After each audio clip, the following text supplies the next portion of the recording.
The big news on day 2 was no world champion. Canadian Gord Humphrey opting to take the big gas turbine off the water and resolve the issue of it stalling on deceleration. Fingers crossed he'll be back in the game for day 3.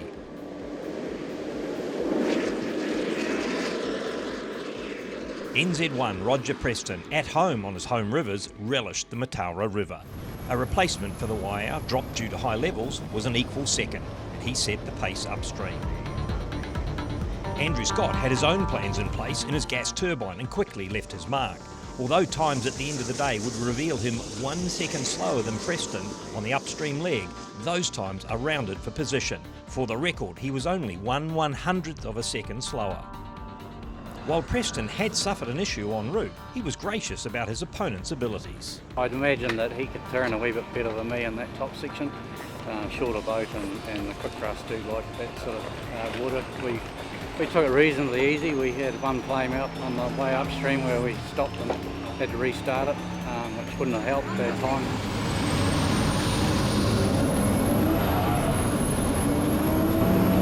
But yeah, pretty close racing, but that's what it's all about. Downstream wasn't so kind to the New Zealand champion. The start pull wasn't quite wide enough and we swung around and run aground. Being had to get out and give us a push.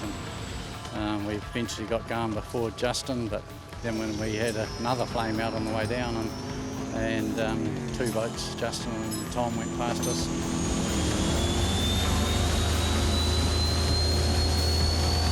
And Holland's big twin-turbo Nissan was quick too, 3rd fastest upstream and 2nd behind Andrew Scott on the return. That elevated them both into the top 3 behind the Prestons.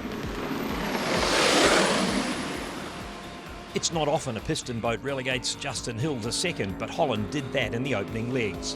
Aftershock Racing suffering a shock of its own, slipping to 4th outright thanks to Holland and Andrew Scott, despite some good, solid, fast racing from Hill and Josh Hamilton.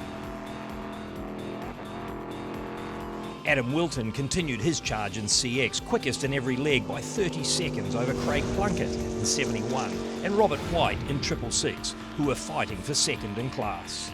Craig Robinson was pleased with the opening legs in CX28, although being in the largest class makes staying near the top a challenging task.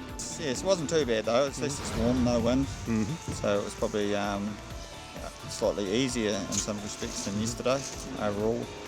Not too bad, a good run down, one up, boat was a wee bit unsettled, it was a wee bit hard to get sorted, but so not as quick as we could have been, but happy. Like everyone here today, he was watching the river rise. Yeah, the girls have just put a stick over there and it's come up a foot there below it. Yeah. What will that do for this afternoon? Not much really. It'll be pretty much the same. I don't think they'll alter too much, to be fair. It did alter things enough though for the father and son team to bag 3rd and 2nd fastest class times for the afternoon repeat runs. Byron Campbell's new CX121 is a little different. It's not a tunnel hull and there's no pipes hanging over the transom. Almost a family boat masquerading as a race boat. And the finish on this, like all his boat builds, first class. We built another mono, but this time we put lightning headers on it, so we've just put the water-cooled exhaust on it, so similar to a family boat exhaust. They're a racing exhaust, but yeah, they seem to work fine. It's nice and quiet. It's stupidly quiet in the boat. It's not like being in a race boat at all. It's just fast pre-boating, so yeah, no, it's good. At lunch, the weather was still patchy as teams began to gear up for the afternoon legs. Preston led the way upstream from Steegs Beach in NZ1.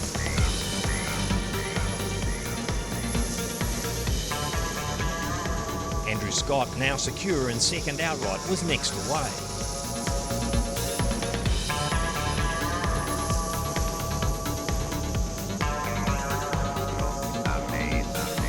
With Ant Holland, the first of the piston-powered boats off the line. Yeah, it'll be interesting to see the times just for us. I mean, see how is it different this afternoon from this morning, considering that the river's come up and but yeah, very lumpy out there now.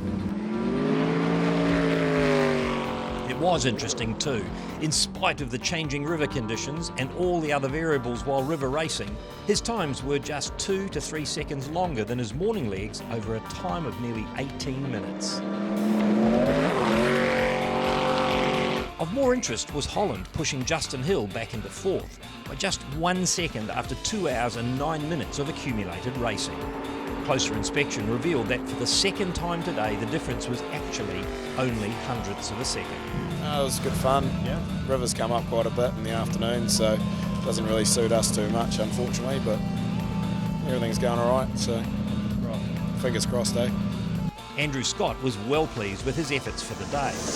He only got faster as the river got higher. It's come up a lot this afternoon and changed the lines a lot up there that you can do, so a lot more up the insides, and it's made it a heap easier, to be fair, probably, but a bit faster for us anyway, so probably better. So. Tom Kelly made tweaks to goldenhomes throughout the day, playing with the jet unit intake, and he was happy with the progress. We've pecked the grill out a little bit, and we've put a wedge into the nozzle to face it down, so a couple of our bigger issues were spinning the blade up in the corners, and it was at the same, getting out of a corner, it was lifting off the suction line. So that we were adjusting to that with driving style, but ultimately we want to get rid of that so we don't have to think about that. Garth Campbell's under no illusion about catching the gas turbine powered boats in his unlimited class. They might as well be in a different class, but that's not stopping him from enjoying this year's marathon. This morning wasn't as bad as we all thought it was going to be, and it's been great boating. Heavy boat, so the big water would be okay, wouldn't it? Oh yeah, we've been looking forward to this, to stretch its legs and get it floating, and we did that today. That was great fun. Any moments? Had a good moment this morning on the way down. We had a spin out in front of a patrol boat, just clipping a corner going a bit fast, but that was the driver error and no one else's, and we got going. There's another big block Chev in a race boat too, but it's in the new FX Evo class. Michael Morris, scooter to his mates, has caught the bug after crewing for another river racer. We can have any engine, but that just happened to be the one that was available when I started looking for one. So here we are, 589 big block Chev. Yeah. Enjoying it? Oh, love it, absolutely love it. Very, very addictive sport, Yeah, it loves a bit of rough water, so the more this river floods, the better. It's hard to wipe the smile off Scooter's face, a bit like fellow FX Evo competitor, American Tyler Coates. Tyler, how's your day been? Starter cup cable got on our exhaust and melted it a little. You've got that fixed okay, you got to the top? Yep, we trailered to the top, came down, boated to the top, and then came back down again. The Americans had a great day. Another day on New Zealand's shallow rivers under his belt. Ben Baxter's not so happy because the turbos on his Nissan V8 are also not happy.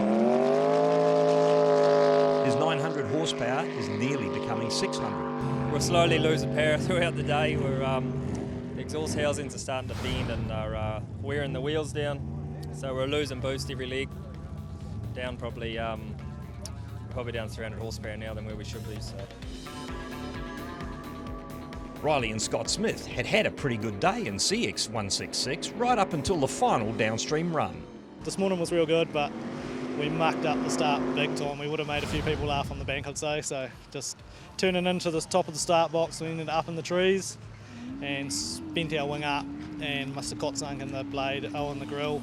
We had to get out on the nose to get going, and we had no wings the whole way down, and they were pretty much in the down position, so we just had no speed at all. So we were very happy to see the finish line and didn't give up a spot, hopefully. But still going, so we're happy. Robert White wasn't so lucky and did give up his third in class when he sucked gravel into the intake and blocked the cooling system to the engine. The resulting tow cost him an opportunity in an outright marathon place and a DNF for the final leg of the day. In the final wash-up at the top of the leaderboard, Roger Preston has held on to his marathon lead comfortably 4 minutes in front of Andrew Scott. A repeat run on the Mataura for day 3 promises to bring a new higher river level to race on. Maybe that will sort out the less than 1 second that separates third placed Anne Holland and fourth Justin Hill.